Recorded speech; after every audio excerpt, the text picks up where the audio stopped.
June 17, 1972. 1:47 a.m. Frank Wills is a security guard at Washington, D.C.'s Watergate complex, headquarters of the Democratic National Committee.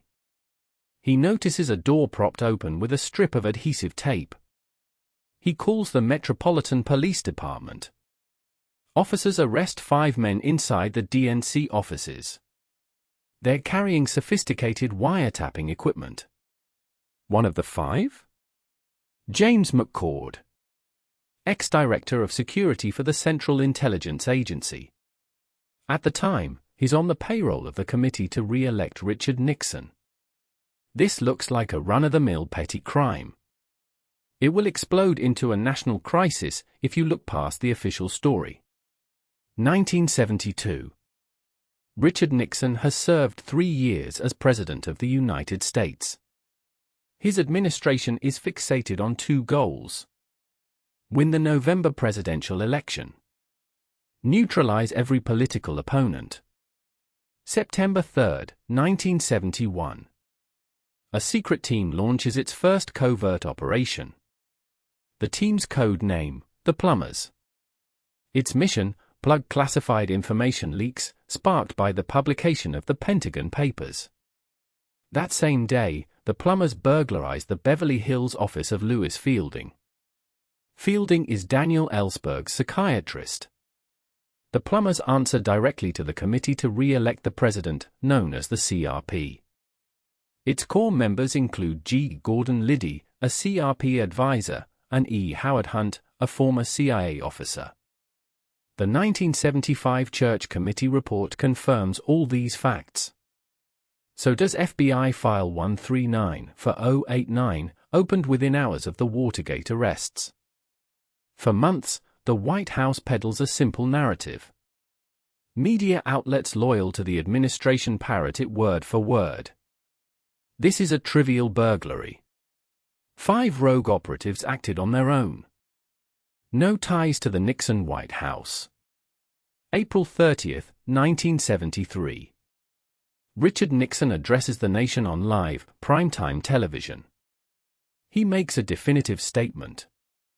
I am convinced no White House employee was involved in the Watergate burglary. October 20, 1973. The Saturday Night Massacre. Nixon orders the firing of Special Prosecutor Archibald Cox.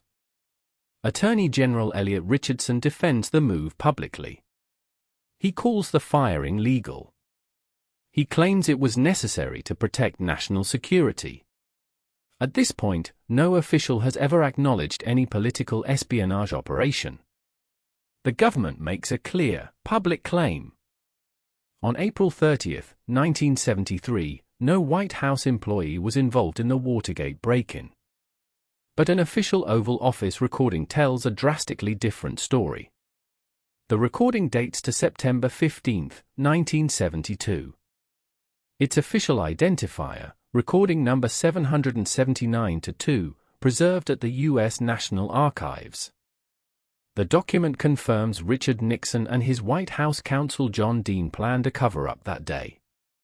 That's 6 full months before Nixon's primetime television address. Next, the government makes a second claim. The firing of Archibald Cox during the Saturday Night Massacre was legal. But the U.S. Court of Appeals for the District of Columbia ruled otherwise just days later. The case, Nader v. Bork, 1973. The court ruled the firing explicitly violated federal rules designed to protect a special prosecutor's independence. That detail would haunt the investigation for years. March 23, 1973. James McCord, one of the 5 burglars arrested the previous June, hands a letter to Judge Sirica. The District Court of Columbia's official hearing minutes confirm the letter's authenticity. Témoignage, according to McCord, the White House pressured him to plead guilty. They pressured him to stay silent. He names senior officials who ordered the break-in. That document turns a routine crime story into a full-blown constitutional crisis. Then, June 25, 1973.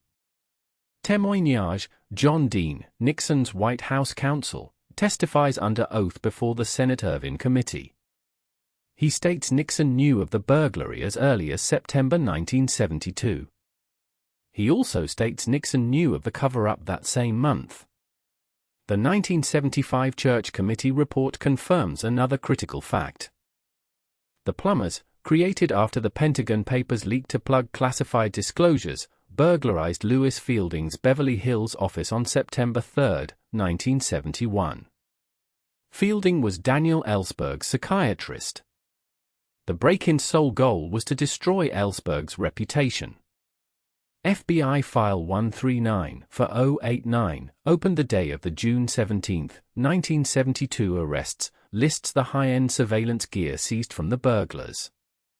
The gear includes radio transmitters, hidden microphones, code-breaking devices. None of this fits a routine petty burglary. Special Prosecutor Archibald Cox formalized his demand for the Oval Office tapes in an official letter to Judge Sirica on October 18, 1973. That letter sits in the Washington Federal Court's archives. Here's what the documents and testimony actually show. The Watergate burglary was not a one-off act. It was the tip of a massive political espionage network. The network ran directly out of the White House. It also ran out of Nixon's Committee to re-elect the President, the CRP. Inference: declassified FBI documents, released December 23, 1974, file DG the 23rd of December, 74, suggest this network included a program codenamed Gemstone.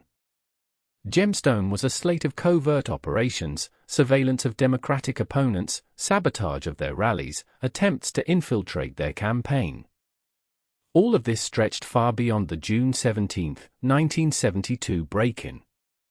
The network's goals went beyond spying on the Democratic Party. It aimed to destroy the reputation of any political opponent of Nixon. Daniel Ellsberg was one target. Oval Office recording number 779-2, dated September 15, 1972, confirms Nixon personally approved cash payments to buy the burglars' silence. That proves the cover-up was directed from the highest level of the U.S. government. This was no ordinary burglary. It was a constitutional conspiracy. Its goal was to manipulate the 1972 presidential election. Aujourd'hui. Today, Watergate remains the benchmark for constitutional crises. Crises tied to political interference in the justice system. And to political interference in democratic processes. Recent debates over special prosecutor independence directly mirror two patterns from Watergate. First, the cover-up tactics uncovered between 1972 and 1974. Second, the pressure on law enforcement from that same era. The Mueller investigation into 2016 Russian election interference is one example. The Durham probe into the initial investigations of Donald Trump is another.